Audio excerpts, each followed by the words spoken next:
and we have an awesome guest today, Ben Wellington, head of community at Ava Labs. I've had the privilege of working with Ben in past lives at Akash, where he worked a lot of magic, harmonizing, scaling, growing our community, ensuring diversity in our messaging, ensuring that different characters and different contributors to Web3 as a whole had a voice, had a place, and their ideas were welcome and everybody was listened to.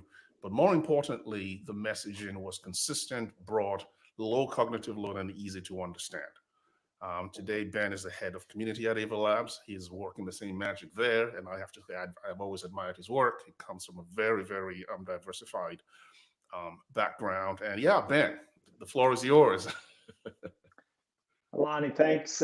Thanks for those kind words. And it was, I think, what we did at Akash was, 'cause I think we launched testnet number 3 while we were there, and we really built up some strong hype within the community. And how we did that was, like you said, the messaging we put out. A lot of times projects want to get super technical, and they need to too, right? All these successful crypto projects, they walk a fine line between catering to the super technical crowd, but also to everyday, retail users, which is who every project is after. They want to capture that retail user. So I think we did a really good job on testnet 3, and hopefully Greg agrees with what I'm saying here. But we did a really good job of being technical when needed, but catering to everyday users that maybe aren't as technical. And I think that's why we saw such a successful testnet.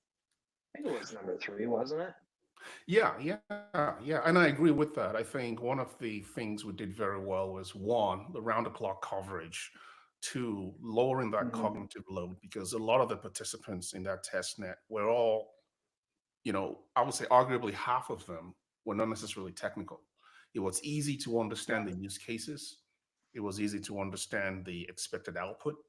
It was easy to understand the result, because I think on a very human level, the way we all work, even in unfamiliar territory, is what's in it for me, right? And I think Yeah, for sure. one of the things you guys on the community side did really well was make that very clear. The key value prop was very obvious, and that encouraged a lot of people to come in and participate. And I think Greg, wholeheartedly agrees as well, because one of the beautiful things with harmonizing a community is consistency in communication, clarity in direction, and a very obvious key value Hmm. proposition. And I think it's a template, quite frankly. I don't think it's unique to one person. I think once you build that process, then you can scale it, because that process then, as you mature the process, the general framework is in place. And which leads me to, really one question is like, how do you approach, you know, building, scaling, and normalizing a community without falling into the Web3 trap of like going too native, right? And what I mean by that is a lot of Right. communities become so verticalized, they don't grow horizontally, right? There's a lot of deep expertise that it becomes like groupthink, where they all speak the same, technical lingo. You know, newcomers often feel unwelcome because you try to get on their Telegram or their Discord, and it's like everybody knows everybody, so you can't even get in the Right. conversation. And when you get in the conversation, you're almost, I don't want to say ostracized, but you're not in that Hmm. echo chamber, right? So you don't feel like you can actually Yep. contribute to the conversation, and then you move on. And we see that happening over and over, where a lot of good people, really good ideas, try to contribute, but they just feel like, you know what? I'm not feeling the vibe here. Hmm. Yeah, I think the key thing to remember. So I guess I should say a little bit of background about myself before I make this point. So before I've been in crypto since 2017, Mhm. and I've been working full time in Web3 since around 2021. And I've been with Ava Labs since mid to end 2022. But before crypto, I was market president of a regional bank. And as you Mhm. know, there are banks on every corner of the street, right? Like these banks offer the Yeah. same product, whether it's, you could have a lower interest rate than another bank. But what a lot of people I've noticed in my banking career, what I've noticed is a lot of people value relationships. Yes. I can offer a customer a little higher rate than a competing bank because we have this established relationship, and he knows if back against the wall, he knows I'm going to do whatever I can to help him. So Yeah. that's kind of how I think you have to approach community. Um, and granted, the scale wise, like Avalanche's community is much larger than the my banking customers before. So, but you still have to establish relationships. And I think the key is you always have leaders of the community that float to the top, right? There's always Yeah. going to be people that are more present, and that as community manager or head of community, those are the people you need to identify as potential leaders, and those are who you need to reach out to, because it's impossible to reach out to every community member. If people DM me, I'll always try and respond, but this Yeah. is just kind of a disclaimer. As an admin of a Telegram group with over 30,000 people, you get a lot of Yeah. DMs. But that's where these leaders need to be identified within the community, and a lot of them on my team are already community managers that are welcoming. You've heard Goon, maybe Goon has always said that he wants to bring on, Goon's the Avalanche co-founder, CEO, Ava Hmm. Labs, excuse me. He always says he wants to bring on the next billion users, and Yeah. by bringing on the next billion users, we've got to have a welcoming community, because, like you said, if we don't have a community that's not welcoming, people are going to join, and they might have a question, Yeah. and they Exactly. might be stuck somewhere. But if they get treated like shit, they're going to be instantly turned off. So that's where these leaders, identifiable leaders, that's where they need to step up. And if they see people being rude, take conversation in DMs, say something to them. This is not the community that we're trying to build. Like, look at Ripple or Cardano. I could go out and tweet right now that Ripple's a scam going to zero, and I'd get attacked by their army instantly that, their project is going to $589. And that's what we're trying to build here at within Avalanches. We want a vibrant community. Um, we want to operate and function like a family. We want to have each other's backs. We know there's going to be disagreements. There always is in families, but at the end of the day, we want it to be civil. We want respect, and we want to spread the good word, and really hone in on this amazing technology that we have, and really bring on the next billion users.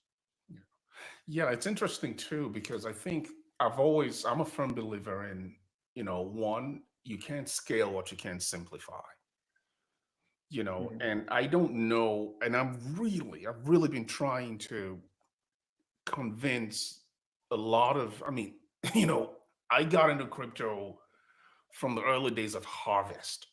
As a matter of fact, I was one of the Mhm. first like 8 people on that project as an initial advisor. That was my first entry formally into, and I feel like, at least in my experience so far, the messaging hasn't changed.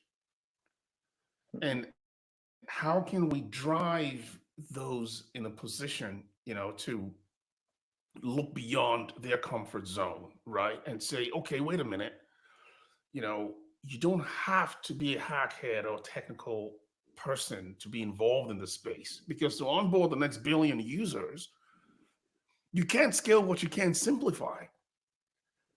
Exactly. You see what I mean? And Yeah. how are you going to reach a billion? And I use the example of Google in any industry. Google, the homepage is still the same since the first day they opened their doors, 26 years ago. Whereas Yep. Yahoo has had an identity crisis for the last 30 or some years. Like, you go on their homepage, it's all bad news.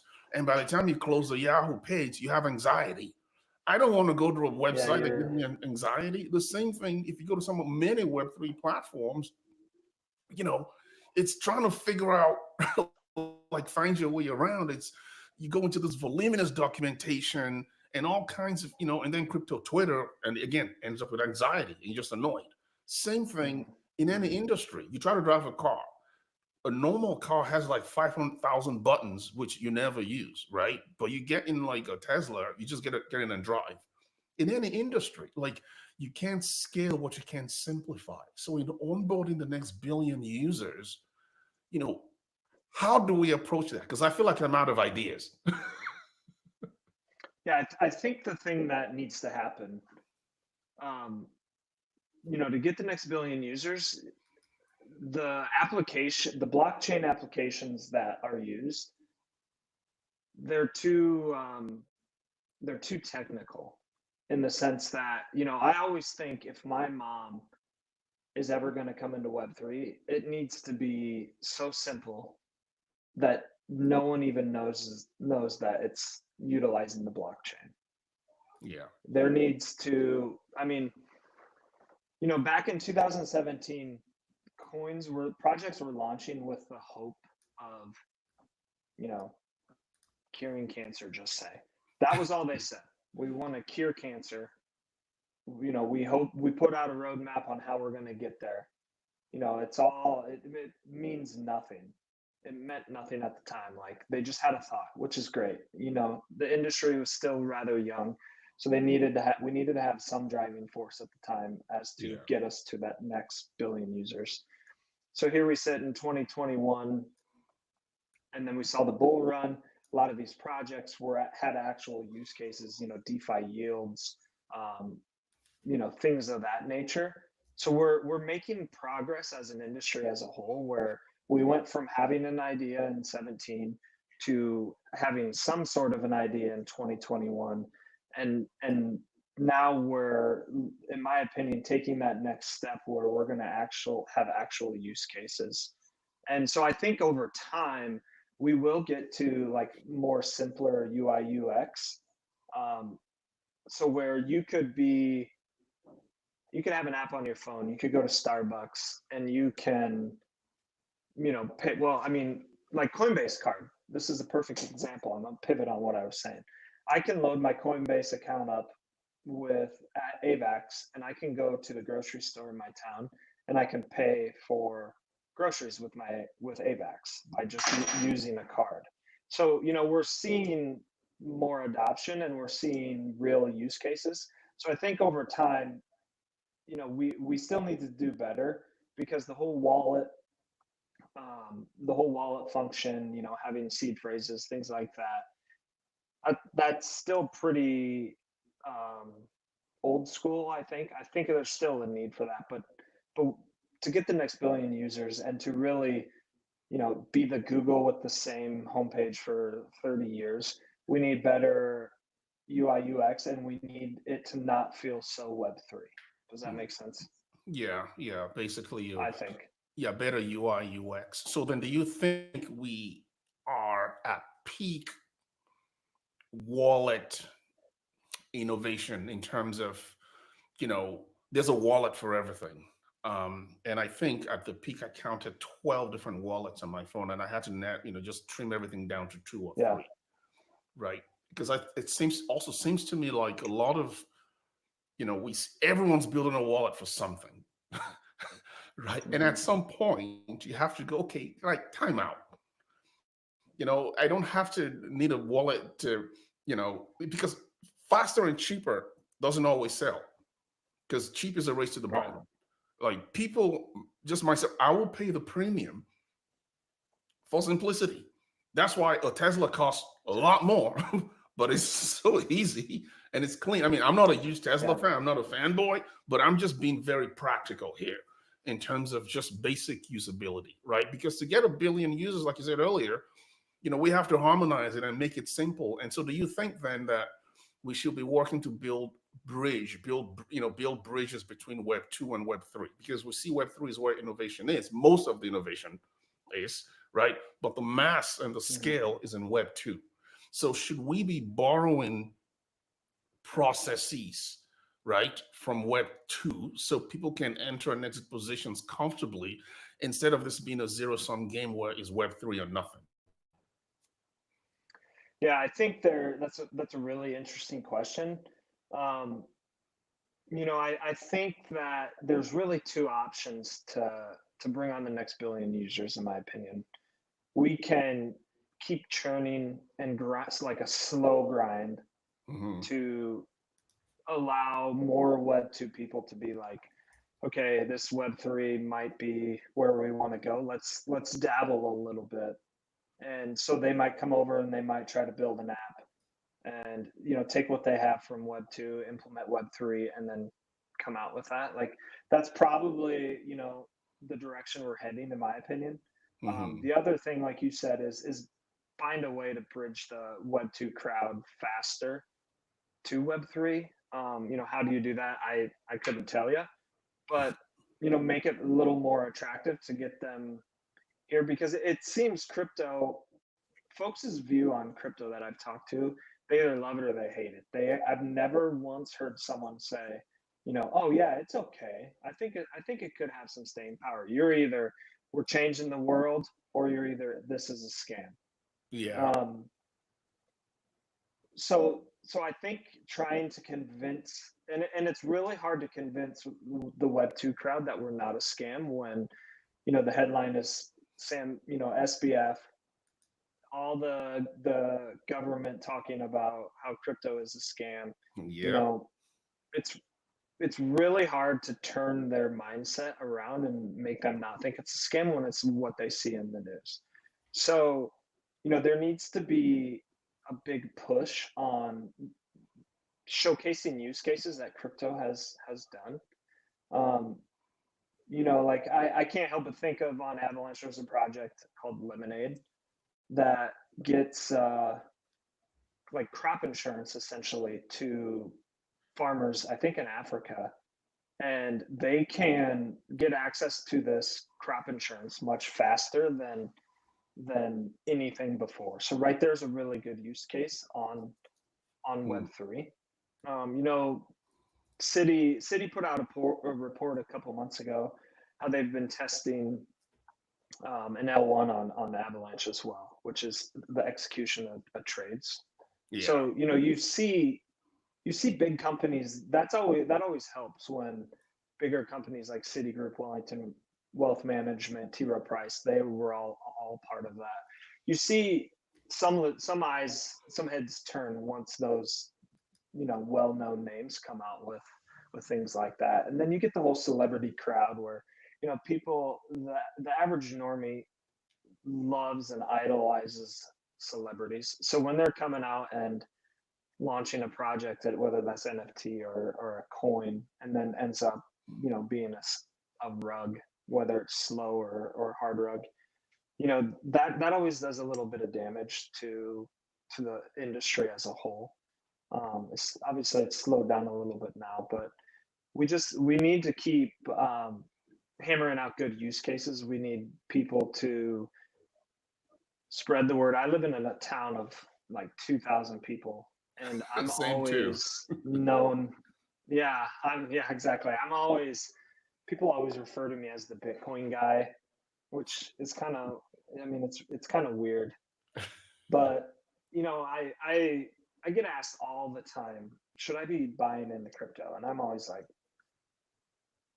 yes, I think you should have some exposure because if this goes absolutely bananas, you're going to be mad. But don't ever obviously put more in that you aren't okay to lose because it could all nuke at any given moment. And so Yeah. some people have done well doing that. Like I think it was two summers ago or last summer. I can't. It all kind of blends together. Someone came up to me at the golf course and was like, "Hey, I want to buy $10,000 of Ethereum. Should I?" And I said, if you have like a 5-year time horizon, buy it and just hold it. Yeah. And so I talked to him a couple of weeks ago, and he thinks I'm this genius now because it's almost doubled from his buy. So what's ETH is at 34.71 right now. So yeah, I think he got in around 1,800. So he's pretty Wow. pumped. Wow.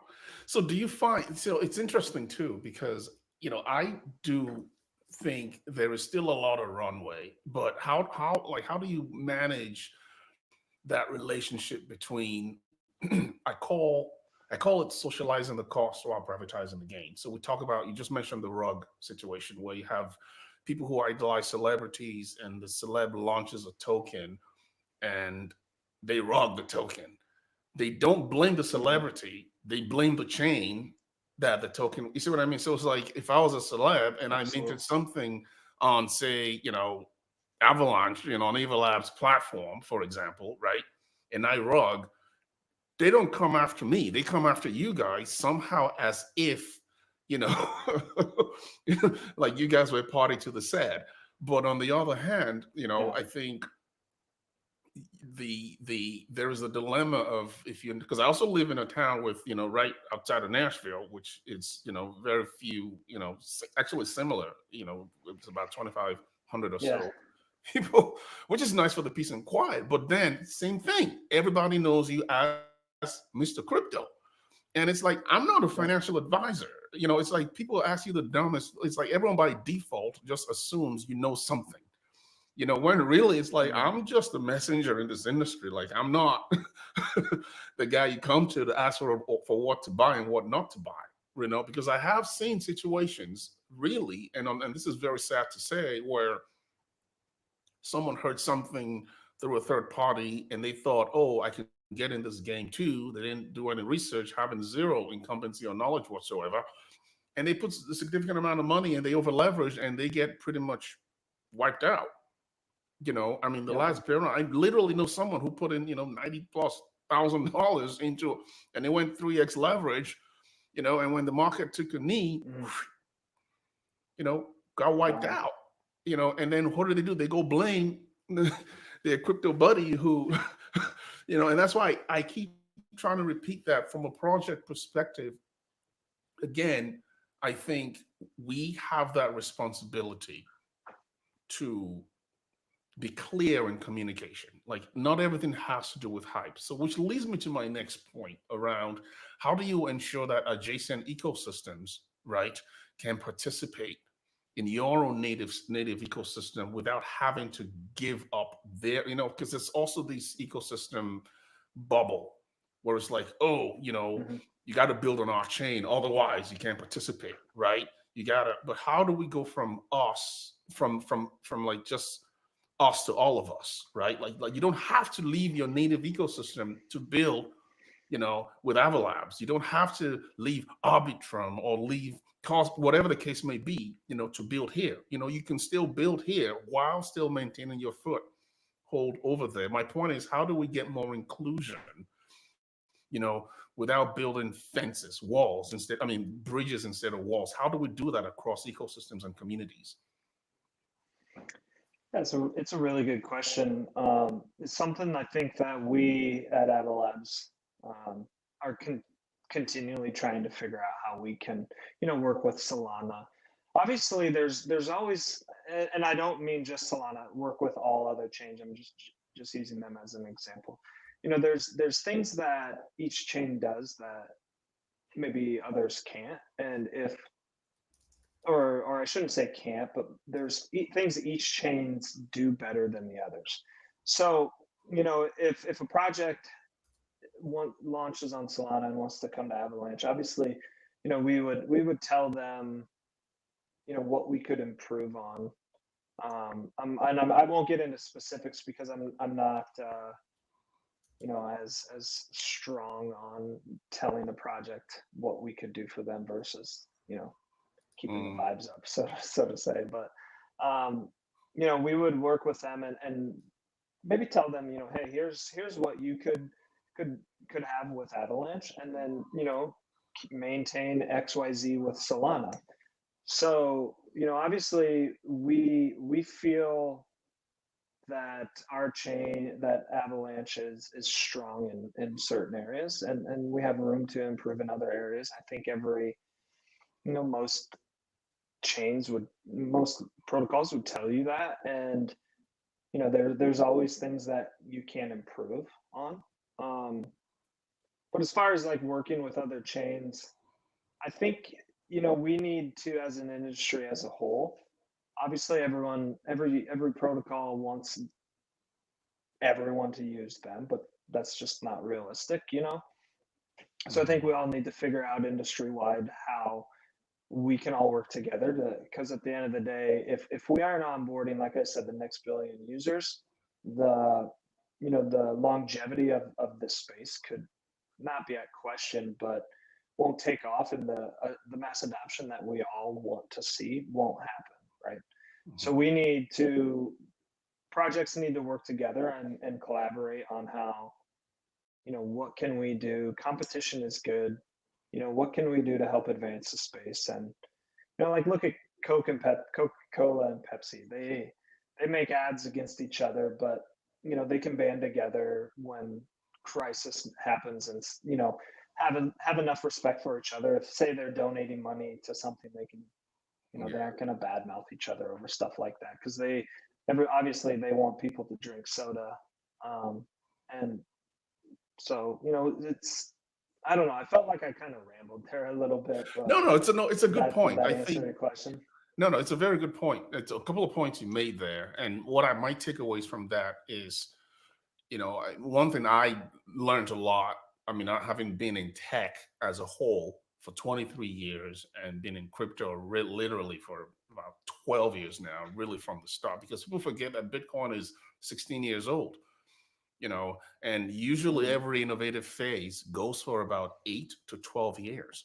So this industry has had an additional 4 to 6 years, to grow up yeah. and mature. And we're not really seeing very few protocols are actually, maturing that process. So what I'm hearing Yeah. from you is not focus so much on competition, but collaboration and being the alternative. So, for example, the analogy between Coke and Pepsi is really not about, I don't like Pepsi or I'm Coke. It's always, do I want a Coke or Pepsi, right? Like, it's not Exactly. a zero sum game. He's having an alternative. What Windows is to Mac on the consumer space, or what Windows Server is to Linux, it's just being the alternative, right? But have an industry that Hmm. everyone has an option. And so that leads me to the even bigger question around, you know, Web3, AI. Do you think we have reached peak crypto slash project tokenization? Because right now we're seeing AI and all of that happening. And at least in my experience, it's always the most visible innovation at the tail end of a cycle often is the bridge to the next thing. So I hear these pitches Yeah. all the time. And the other day I was in a really, like, this was a crazy pitch. It was like you had to sign an NDA, all this fun stuff. But it's fun to be in those circles. But it's a Hmm. great product. The phone, the AI is the phone. Literally, you say, okay, call Ben at 2 o'clock tomorrow, set the appointment for next week, and update my calendar on, also, by the way, schedule my appointment with the dentist on Thursday. And once that's done, remind me, send 3 emails, and you just talk to your phone. And it's got my voice. He will call you, and your phone that's running the same OS, AI OS, believe it or not, recognizes that it's me calling, right? And you're busy based on your calendar, so it automatically sends it to voicemail, sends you the track. It's the crazy thing, and none of it included That's nuts. tokens or any of this stuff. And I'm going, holy crap! Where's the cap table? Yeah. you know. Yeah, exactly. I think that's, one thing that has been overplayed in crypto is the need. People feel the need to have a token with everything. Yeah. Um, and I think all that does is just dilute stuff. Like, there'll be projects, I'll get pitch decks, and I'll look at it and I'll be like, this is a really cool idea. Why do you need a token? And I think people and founders just associate that I need a token so I can generate revenue, generate money for my project to have a runway, things like that. But I think that's one thing that needs to evolve in this space is not every project needs to have a token. Um, and I think, to your question about kind of have we run out of things like in reference to AI and relation to Web3. Honestly, I want to say yes, but at the same time, it's like every time I've wanted to say yes, something new pops up. So I don't think we have, honestly. Like the use case potential for Web3 and blockchain is literally unlimited. That was the whole reason I got into crypto, was because I was in traditional finance and saw that the blockchain as a real use case for the entire financial industry. Um, so I think the use cases are endless. I feel like the more important thing is convincing normies in Web 2 that the actual use case of Web3 and blockchain is not meme coins. Yeah. Like, disclaimer, I love trading meme coins just as much as anybody else, and I will be an absolute degenerate, but that's not what, that's what makes traders and people like that and myself, that's what makes us the money, to be able to invest into legitimate projects long term and be able to hold their equity or token long term and be okay believing in something like that. So Right. I think that's the real challenge in crypto, is getting the Web 2 crowd to believe that crypto has a strong use case and really an unlimited use case. And until we convince them of that, I think we're going to try to be playing catch up and stuff for a while, in my opinion. So if Kind of like when you tweet something and you're like, buy this coin, not financial advice. Like you just kind of cover your ass.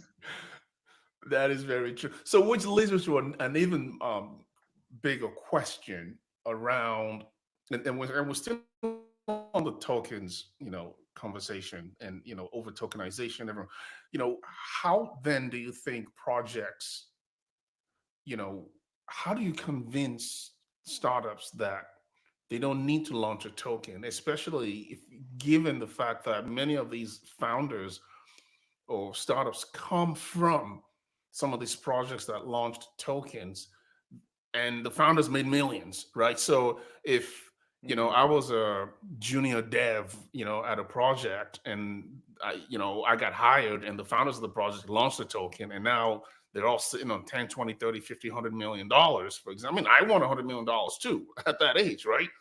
And when I gain some same. experience. So there's a psychology, you know, of, oh, I don't have to go through all the rigors, what I mean, of business modeling, operations planning, financial modeling, risk analysis, all the things that you need to do to run a business. You know, the idea now is, if we just write some code, get some good smart contracts, put a decent UI on it, and then we can launch a token. Like, it's almost like Yeah. is it because it's so easy to do? You know, is that why, or is it a deeper sense of, what, we want to make money too, so that we can work comfortably? Right? Like, Yeah. which one I is it in your sense? I think it's a mixture of a couple things. I think, there is a lot of extremely talented people in Web3. And I think that's one way to incentivize or attract strong talent, is say, yes, we're having a token. I can give you 1% of the supply vested, blah, blah, blah, 4 years, cliff, whatever, they say. I think that's one of the reasons. The other reason, um, so one, it's to attract talent to your team. Two, I think founders can use that and say to the community, look, I've got a bag, so I want this project to do well as well. I think that's another reason.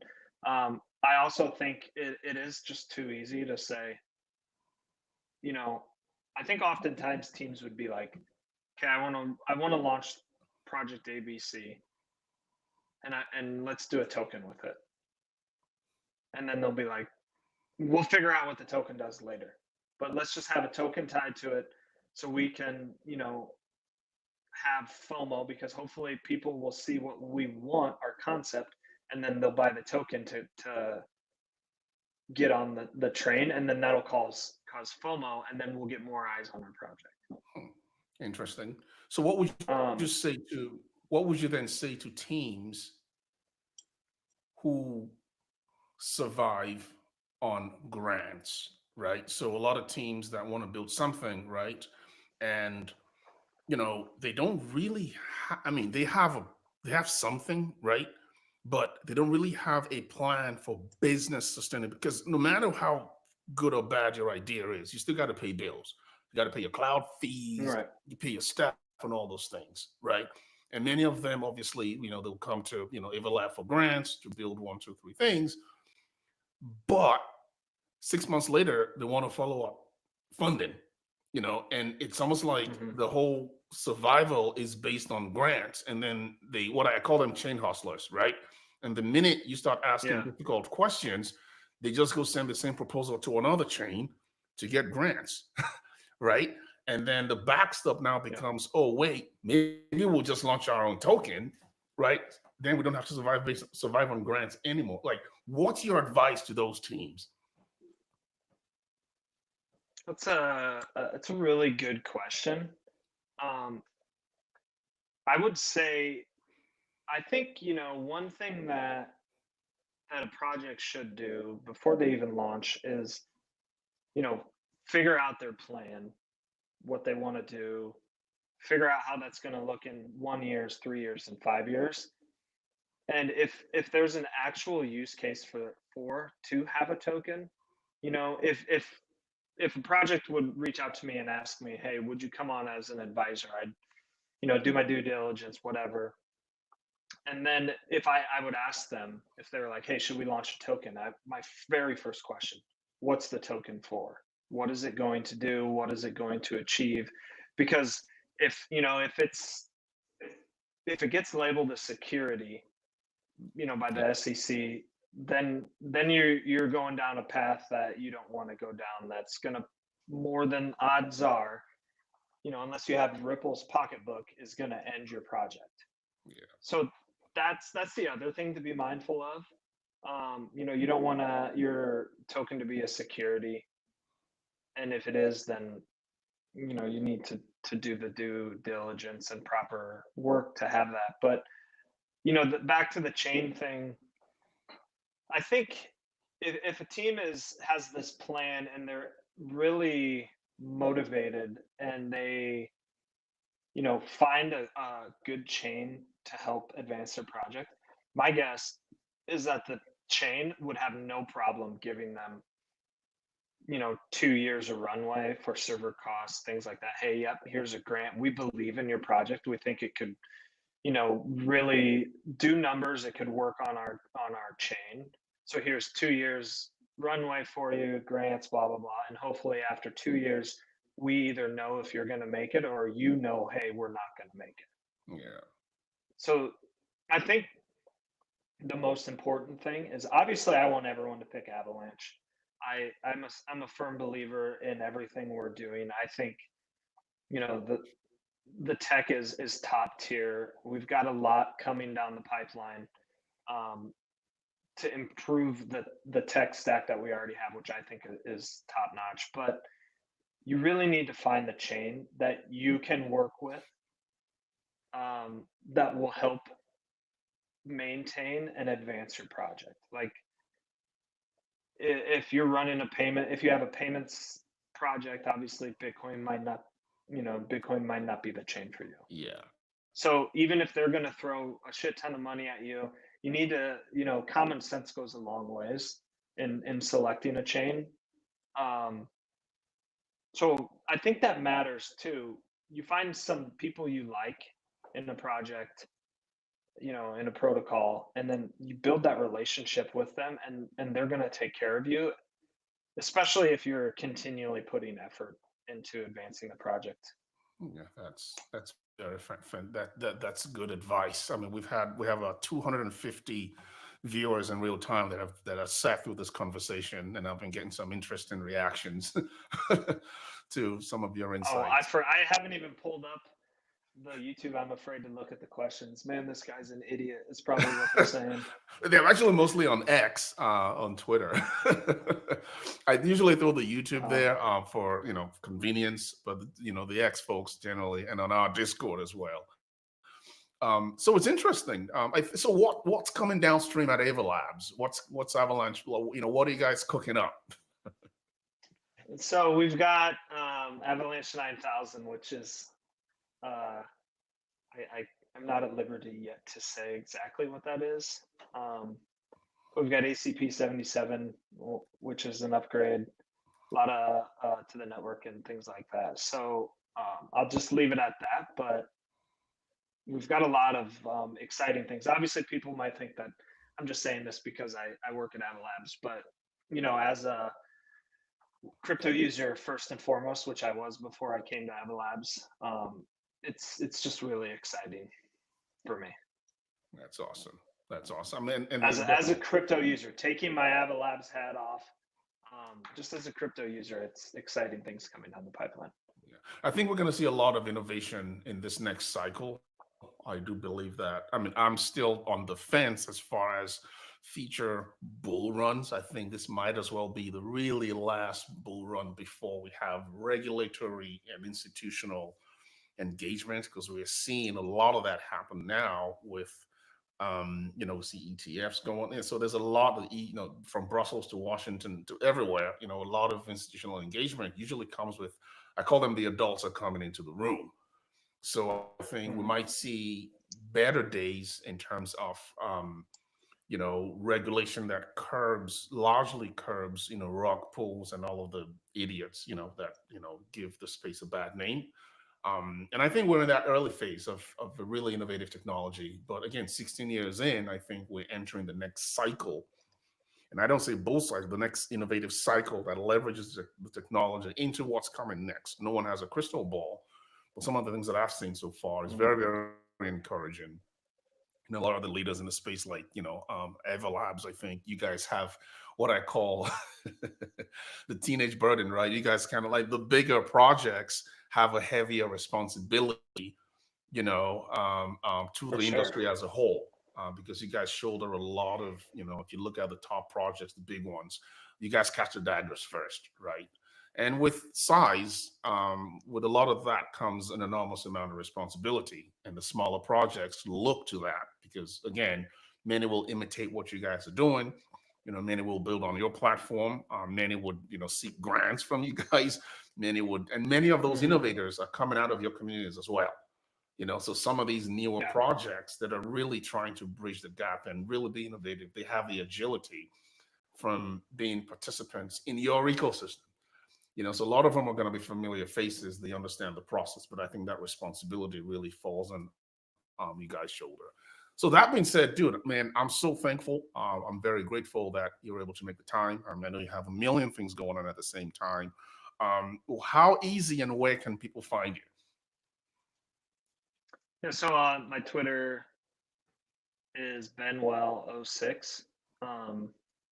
Otherwise, just look me up on LinkedIn too, Ben Wellington. You'll see my ugly mug that matches the same one on the screen here. Happy to chat. Just send me a DM on Twitter if you're interested or you want to chat or pick my brain a little bit more. I'm happy to happy to talk to anyone about crypto, Web3, Avalanche, whatever floats your boat. Never going to claim to be the smartest man in the room, so I might not have the answer to your questions, but we can have a chat for sure. Yeah, I did have one question that came from our Discord that I was going to throw at you. I didn't ask this question, so don't shoot the messenger. Oh, great. Oh, great. And his name is Sammy J20. Sammy, Sami.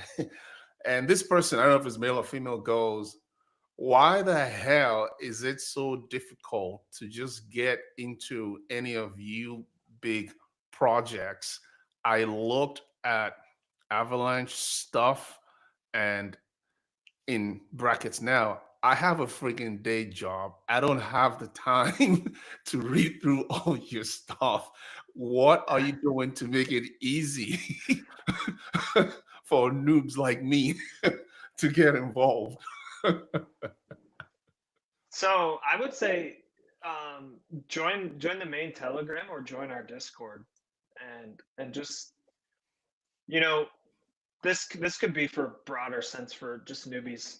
When I joined in crypto in 2017, my advice, I guess, to new people entering the space is build a network, build your own network, find Telegram groups, whether it's coins, just random Telegram groups, and get involved and start establishing relationships with other people. Because what I can tell you in my crypto career, the best trades that I've ever had have come from within my network and not on my own. And maybe that's because I could be kind of a dipshit, but also having that network of people where if you have a question about something, they're not afraid to dive in and answer it or bounce ideas off each other. And who knows? I've created a couple projects with friends from networks. We've had some ideas, so that would be my suggestion: is create your own network by finding like-minded people that aren't afraid to challenge your ideas and your thoughts and your trade theses and things like that. So kind of a little tangent there, but yeah, Sammy, I reach out to me on Twitter if you would, benwell06, and slide into my DMs, and I'll help you get started. Fantastic. Well, that will be all. What I'm going to do is, again, I'm gonna stop the recording in like 20 seconds. But Ben, always a pleasure. As I said earlier, a lot of great insights, and I'm glad you're, as always, able to humanize these conversations that really reaches a broader audience. I mean, anybody could hear. I mean, I have two more questions in our Discord. That's just a couple of high school kids who are just they want to get involved, but I think hearing your answered their questions. So this was Awesome. awesome. This